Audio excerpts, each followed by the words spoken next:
السلام عليكم ورحمة الله وبركاته. اللهم صل وسلم وبارك على سيدنا محمد وعلى آله وصحبه أجمعين. يا سلام! عايزة أقول لكم المحشي ده العشق. مين فينا ما بيحبش المحشي؟ كل البيوت المصرية بيحبوا المحشي. عايزة أقول لك كمان هقول لك هنعمل إزاي فيها الفراخ نية من غير ما تتعبي نفسك. بجد تحفة، كان طعمه جميل، وعايزة أقول لكم أنا ما كنتش مرتبة له خالص. يلا نسمي الله ونشوف هنعمل إيه. أول حاجة أنا معايا كرنبتين صغيرين كده. عايزة أقول لكم هما صغيرين بس عايزة طلعوا كمية ورق رهيبة. شلت 3 أكياس في الفريزر غير اللي أنا عملته كمان. أنا ما كنتش عاملة حسابي خالص إن أنا هاعمل محشي، بس بصيت لقيت جوزي جايب لي الكرنبتين دول وقال لي اعملي لنا إيه محشي. قلت يلا ما فيش مشكلة. بدأت بقى أشيل الروس بتاعة الكرنب وأورها كده من حواليها. طبعًا بقى إيه، فكيت الورق السايب، وهاسيب كده القرص اللي تحت ده زي ما هو هيفُك في قلب المَيّة المغلية إيه، بكل سهولة يعني، مش هيتعبني خالص. عايزة أقول لكم الطريقة ديّة أسهل كمان من إن أنتِ تقعدي تفُكّي ورقة، ورقة، هتهدّري ورق كتير معاكِ. لو تابعتيني لحد هنا ما تنسيش اللايك والشير والاشتراك في القناة عشان يوصلِك كل جديد، وننزل كده في التعليقات نصلّي على النبي وما ننساش اللايك هو اللي هيرفع إيه، الفيديو. وهنا عملت التانية نفس الحكاية، مسكت كده الراس قورتها كلها، وهبدأ كده أشيل الورق اللي هو مفكوك، وهاسيب إيه بقية الكرنباية زي ما هي.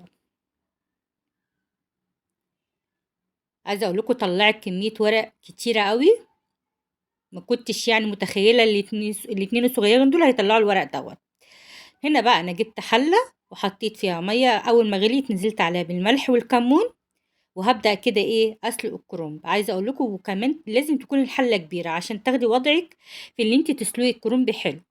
طبعًا الكرنب اليومين دُولة بياخد سِوَى شوية، بيبقى الورقة بتاعته ناشفة.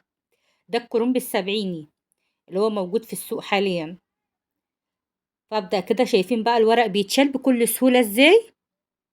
يعني ما اغلّبنيش خالص. أهم حاجة اللي أنتِ تضمني اللي أنتِ تشيلي الراس، يعني تقوّريها جامد لحد قلبها من تحت. هو كده بيتفك معايا بكل سهولة. ما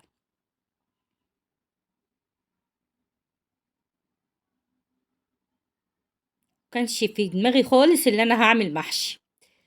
ويا سبحان الله كان يعني إيه، رزقه حلو يعني. خلص بسرعة وما تعبنيش.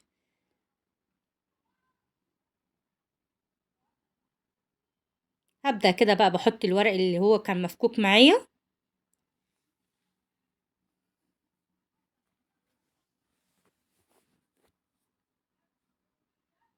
شايفين بقى دي الكمية اللي طلعت منها، كمية كبيرة جدًا. شِلت منها 3 أكياس في الفريزر غير اللي إحنا عملناه. هابدأ بقى أعمل التسبيكة. هنا أنا جِبت حلة وحطيت فيها بصلتين مفرومين، معلقتين كبار من الزيت على معلقة كبيرة إيه، من السمنة البلدي. وأبدأ كده أحمّرها شوية، أخلّيها تاخد اللون الأصفر مش تحمر. وهانزل بالطماطم. طبعًا الطماطم دي كنت أنا مسبّكاها وده اللي مريّحني شوية في حتّة إن أنا إيه، ما عملتش حاجات كتير. حطيت ملح وفلفل وشطة وكمون، وفركت شوية كده من ورق النعناع الناشف، بيخلّي المحشي طعمه جميل جدًا. وطبعًا بقى غسلت الرز وصفّيته وقطّعت عليه بقى شبت وبقدونس وكزبرة، من كل حاجة كده رابطة. وهابدأ كده إيه، أدّيها تقليبة في التسبيكة. هو كل اللي أنا عملته اللي أنا سلقت الكرنب وعملت التسبيكة بس. وعايزة أقول لكم أنا سويت الفرخة نية في قلب المحشي وطلع تحفة وجميلة، فما تعبنيش خالص. هنا بقى أنا جبت الطاجن قلت هسويه في الفرن، وقطعت كده بصل حلقات وطماطم، وهحط كده رشة من الفلفل ورشة من الملح عليهم. وهبدأ ألف بقى إيه، الكرنب. طبعا بقى زي ما انتوا شايفين أنا كده قطعت الورق صغير خالص. أنا بحب لفة الصابع المحشي تكون صغيرة زي ما انتوا شايفين كده. طبعًا بقى اللفة اللي تعجبِك، يعني بتحبي الصابع كبير اعملي براحتك.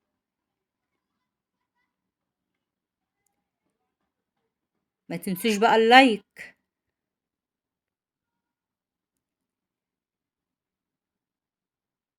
عايزة أقول لِك لمّا بتسوي الفرخة في قلبيها نيّة، بتريحِك بقى طبعًا إن أنتِ لسه هتسلقي وتحمّري والكلام ده كله وتعملي مواعين، فلأ أنتِ كده بتريحي نفسِك.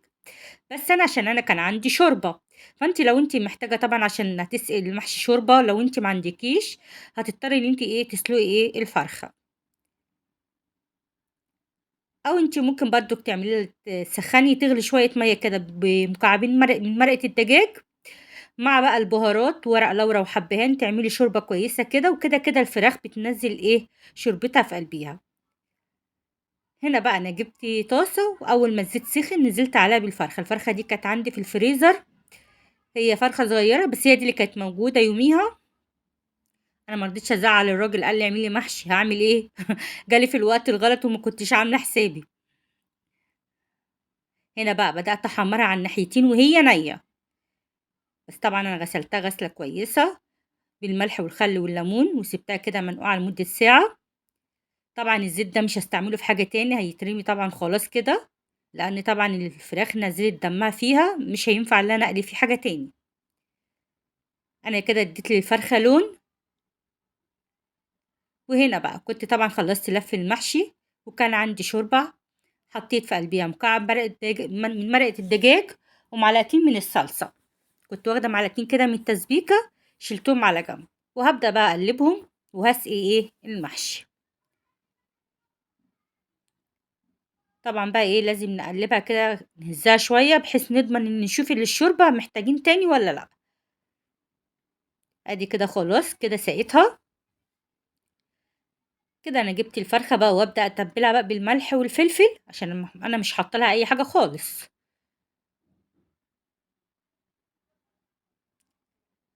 عايزة أقول لكم والله عملنا غدوة جميلة وما كانتش في الحسبان خالص. هابدأ بقى أقفّلها كده بالورق الفويل، هاكمرها كده حلو، وهاسيبها بقى في الفرن تاخد من ساعة إلا ربع لساعة. شوفوا ما عملناش حلل كتير ولا أي حاجة، هي في حاجة واحدة بس وتقدري تعمليها في صينية مش شرط ف طاجن. أدي كده بُصّوا طلعت بقى من الفرن والفرخة طالعة مستوية وجميلة هاوريها لكم، تقدري تقطّعيها قطع زي ما أنتِ عايزة.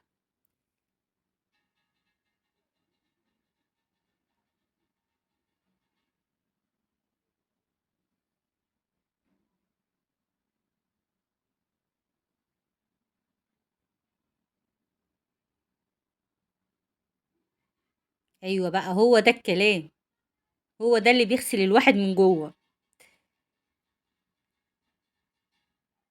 كلنا بنحب طبعًا المحشي، بس بنستصعب عمايله، بس والله لو رتّبتِ يومِك هتعرفي هتحسّي إن أنتِ الحاجة بتتعمل معاكِ بكل سهولة.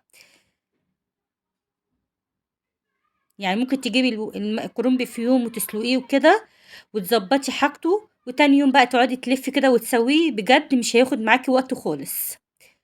زي ما أنتم شايفين كده الفراخ طالعة مستوية وجميلة، شايفين أهي، ولا بدمّها ولا أي حاجة خالص، ولا المحشي تحفة.